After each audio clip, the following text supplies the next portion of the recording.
phenomenon provides us with like screen memories or culturally appropriate masks, like gray aliens for the tech age or fairies for the Middle Ages, to keep us from seeing its true nature. If it controls the narrative, it can keep humanity focused on nuts and bolts craft while it operates in the background of our consciousness.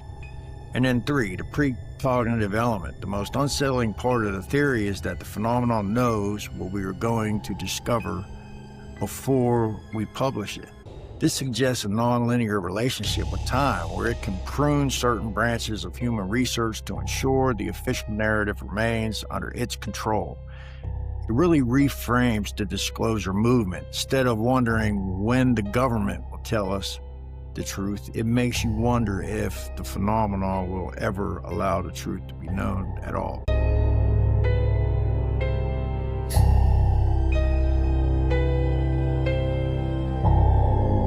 We like to believe that history is a straight line of progress, that when we find a mystery, we study it, solve it, and move forward. But in the world of the phenomenon, that line is littered with the records of careers, minds, and lives. For decades, we've tracked the disturbing trend. Brilliant men and women, physicists, psychiatrists, military insiders, scientists reaching the peak of their research, only to be cut down by unfortunate circumstances. A drunk driver, a sudden illness, mysterious fall, murder, self-unaliving, call them coincidences. But the alternative is too terrifying to speak aloud. Nathaniel Gillis calls it the red line. It's the threshold where curiosity becomes a threat. But a threat to whom? We've always blamed the men in black or the deep state cabals. We looked for human fingerprints on the steering wheel. But what if the hand on the wheel isn't human? What if the phenomenon itself is a living immune system, a sentient narrative that prunes the garden of human knowledge? Whenever we get too close to the roots, if you were an intelligence operating in the shadows of our consciousness, you wouldn't need a government to hide your tracks. You would simply delete the witnesses. Take the case of Dr. John Mack, a Harvard giant who validated the trauma of the abducted.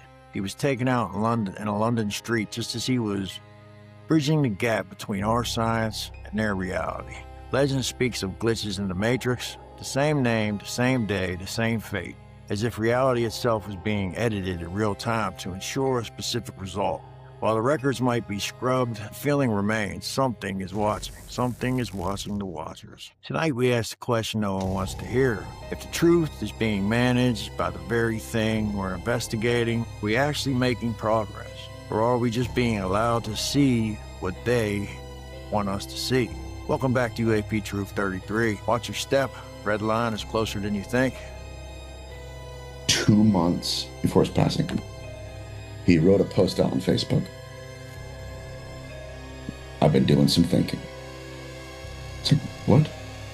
And I love Paul. Paul was amazing. So I'm like, oh, Paulino posted. I'm going to go look at this, like, what's going on?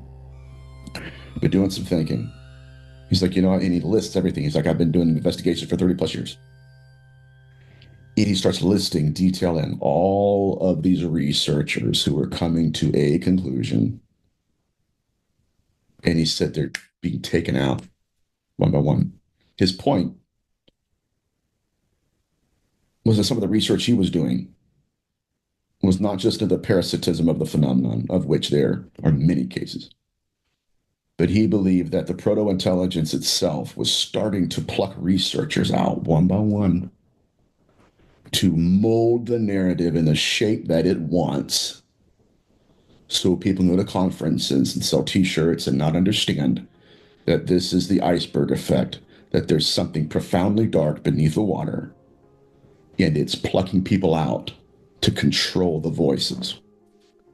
Okay, what Nathaniel Gillis is saying, right? More, I'm kind of picking up what he's putting down. And the biggest reason is, right, like if these things were from some faraway, distant place or galaxy, right, they wouldn't be anthropomorphic. They wouldn't have 2 arms, 2 legs. They wouldn't be shaped like us. They would be so alien to us that we would have a difficulty even figuring out what exactly they were. Unless they're trying to find a way to manifest in this reality in a way that where this environment would be toxic to them if they were from some distant, far off place. But I tend to think that whatever we're dealing with has been here for a very, very long time. And all you have to do is go back into the ancient past. And I don't know if any of you guys have read the Bible, but if you look at the Old Testament, like, you know, they were doing these strange blood sacrifices. They would actually have to build an altar and like take a bull up there or whatever, you know, and sacrifice this thing to appease some god, right? And I find it very difficult to believe that this would be the God that is the source of everything, right? I don't believe that you would have to do something like that. And I believe that all these kind of religions are possibly worshiping something. And I don't mean to, you know, put anybody's religion down or anything like that. I'm just saying that maybe they're misinterpreting what makes God God. Well, maybe whatever we've been interacting with for the last 3,000 plus years, maybe it's one and the same with what the phenomenon is. And the other thing that Nathaniel Gillis kind of said was that CE5 was almost like a seance in the sky. Like people get together, they meditate, they focus their attention, you know, and the phenomenon appears. Seems to have a conscious connection with the group. It's a fascinating shift in perspective. We spend decades looking at the stars through extraterrestrial hypothesis, but more people are starting to look at the ground beneath our feet or spaces between our own reality. And my intuition aligns closely with the interdimensional ultra-terrestrial hypothesis. And here's a breakdown of that resonates strongly with the anthropological record. If you look closely at history through nonlinear lens, the phenomenon hasn't changed much, only the vocabulary for it has. Middle Ages, there were fairies, elves, or gentry who lived in mounds, kidnapped people into the other world where time moved differently.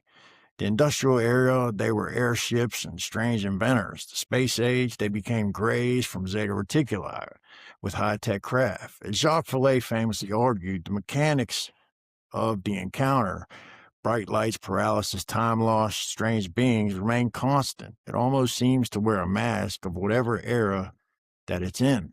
So I want to show you guys a few clips of Nathaniel Gillis on a couple different interviews. One of those interviews, I want to show you this one part that I caught. He was talking about how the phenomenon often manifests itself as light. And when he's speaking to this, he's also speaking about the phenomenon actually causing EVPs and mimicking human voices, just really creepy shit. And when he's explaining it, you see this kind of like, it looks like a orbital light shoot through the screen. And I'm going to show you that clip. And that, look, maybe it's just some dust, man. But I found that it was really strange that it happened exactly when he was speaking about this, when he was speaking that these things manifest as light and, you know, can mimic human voices. And he has a really wild philosophy about the phenomenon. And he makes a lot of links that you have to kind of pay attention to, even though I don't really get into the demonology type narrative that UFOs are demons and that non-human intelligence is, you know, all demonic and stuff. You know, I try to stay away from that, but his arguments are compelling. So we're going to watch a couple clips. I'm going to be right back. Really unnerved me. Number one, it's the triggering of bilocation within individuals. A lot of our pilots in the sky, whenever they've encountered UAPs, they've actually been separated from their body, either in the cockpit or in their personal quarters, where they're actually out of their body looking at it. With Hugh Everett's mini worlds theory? I'm not. Would like to be, though. So this is, again, an effort to explain the observer effect, right? So one of the things that people observe is if you're looking at a stream of electrons, right? And you're not watching it, you just let it hit the screen, you'll get a fringe pattern, which is just a probability distribution of where they'll just land according to that probability distribution. But if you observe those electrons, you don't get the fringe pattern, you get where the electron hits exactly. That's the observer effect. Absolutely. Yes, that's what I'm saying. Yep, absolutely. Now, to explain that, there was a physicist who was a graduate student of John Archibald Wheeler back in like the 60s. And in order to explain that, what he said was he was trying to explain this reality collapse, not collapse, but waveform collapse, right? And in order to do so, he postulated that it's not that the waveform collapses, it's that all possible elements or probabilities in the waveform. Yes, I've heard this. Yes, happen. Happen. Yep. We just happen to be in that one dimension where it collapsed that way, but there's other us's in other dimensions where it collapses another way. However, this is something that not many people talk about. In order for this theory to be logically consistent, as soon as one universe branches off, you can't go back, or you can't go to another universe or to an earlier branch in the other universe. You've lost access to it from a material standpoint, right? However, if you were a suitably advanced civilization that wanted to visit or influence one of these other branches, perhaps lower down, in the past or somewhere in the distant future, one way, theoretically, you could do this is just my theory, so, it won't be supported by any physics. If consciousness is at a level more fundamental than a physical material level, the way that you would influence these other dimensions is that you would project your consciousness into those other dimensions and try to change. Or get a suit, right? Get a suit to move around in, or there we go. Get someone to create something in this dimension that you can't create from on a physical standpoint from whatever parallel dimension you're operating from. So I'm not saying that's what it is, but that could be a possible. That's what I'm leaning towards, right? Parallel reality. And parallel reality, or the many worlds theory, explains why they look vaguely like us: bipedal, two eyes, large heads. It's the convergent evolution of a sister reality. They are not from somewhere else. They are here, just tuned to a different frequency. And if Earth exists as a multi-layered manifold, they might be our neighbors behind a curtain that we can't usually see. And this would explain why their craft appear to materialize or pop into existence and then pop right back out. And it would explain the accelerations and the strange maneuvers. When you look at cave paintings and ancient folklore, these beings are never treated as aliens. They are treated as like earthbound spirits, gods, or neighbors. The idea that they are space travelers is actually the newest and perhaps most fragile interpretation that we've ever had. And it's a bit humbling, isn't it, to think we might not be primary tenants of this planet, but merely the loudest ones.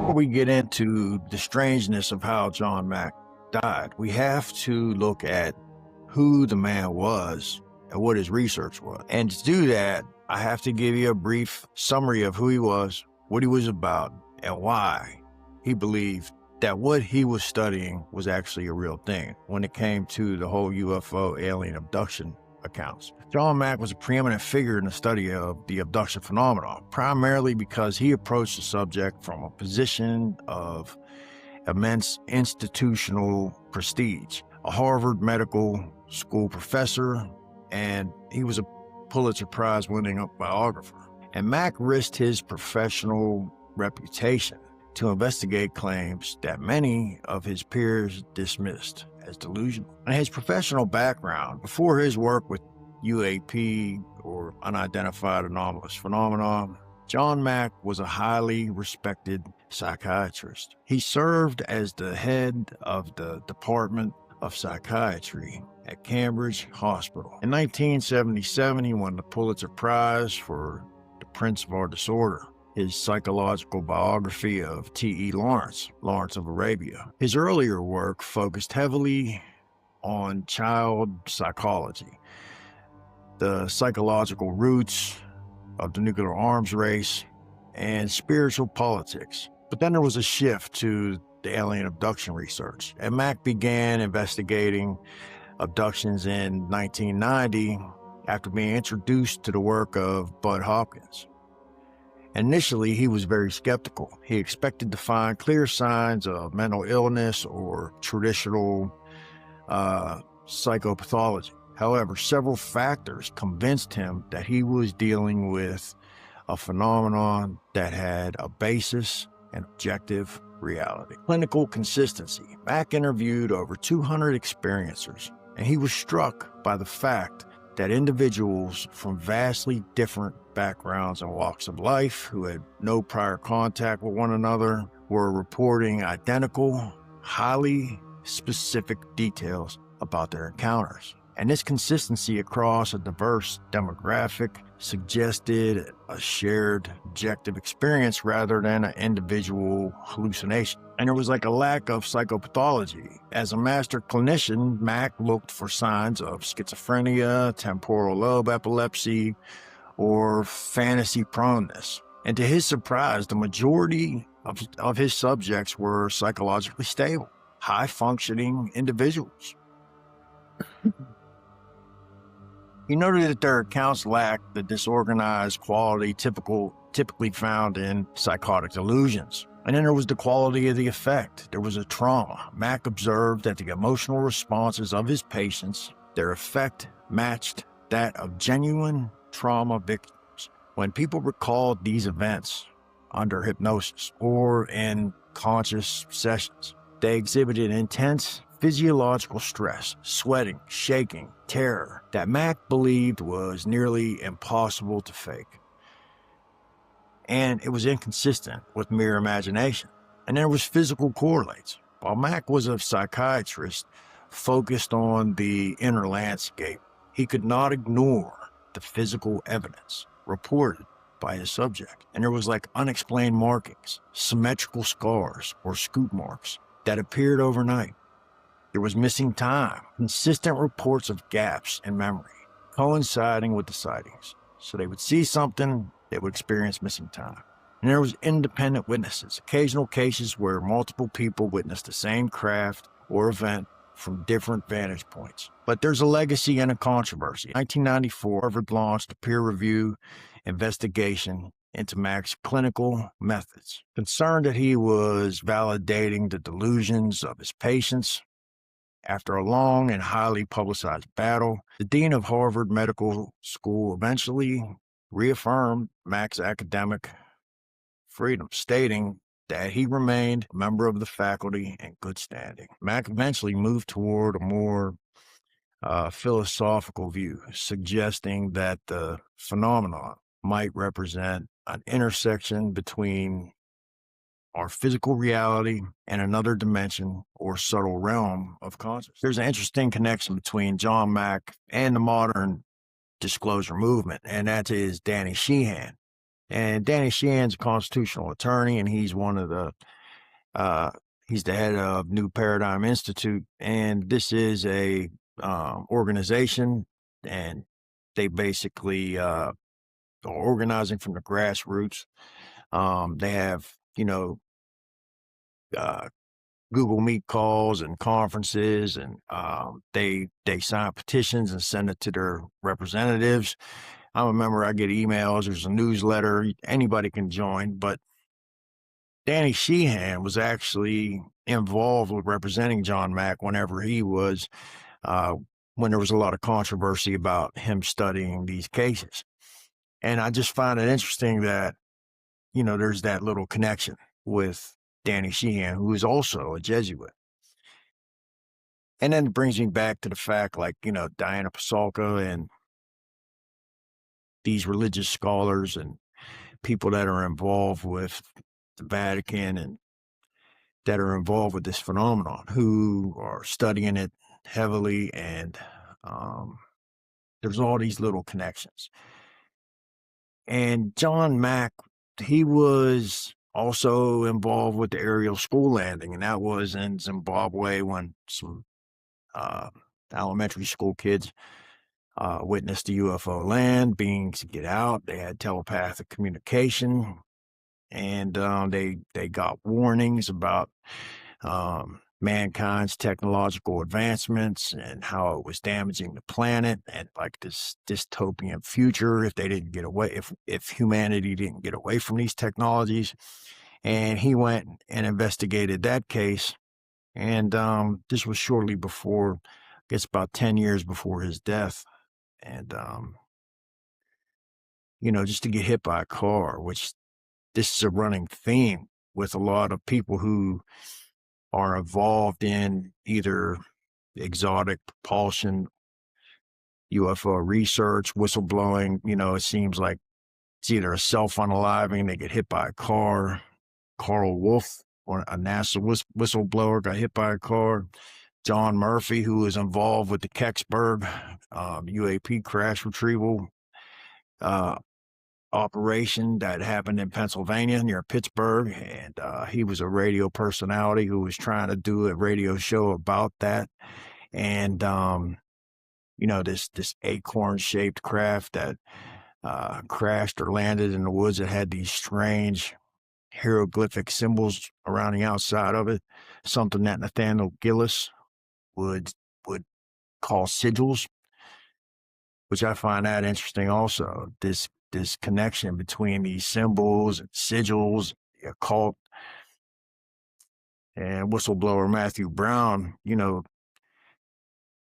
kind of being into this type of thing. And it's just crazy how all these it's like a web, and the deeper you go down this rabbit hole, the stranger it gets. So I don't know, I just wanted you guys to, just wanted to throw that out there, but let me know what you guys think. I really appreciate all the new subscribers. Please hit like, subscribe, share it to a friend, share it to 2 friends. I'll see you tomorrow. Peace.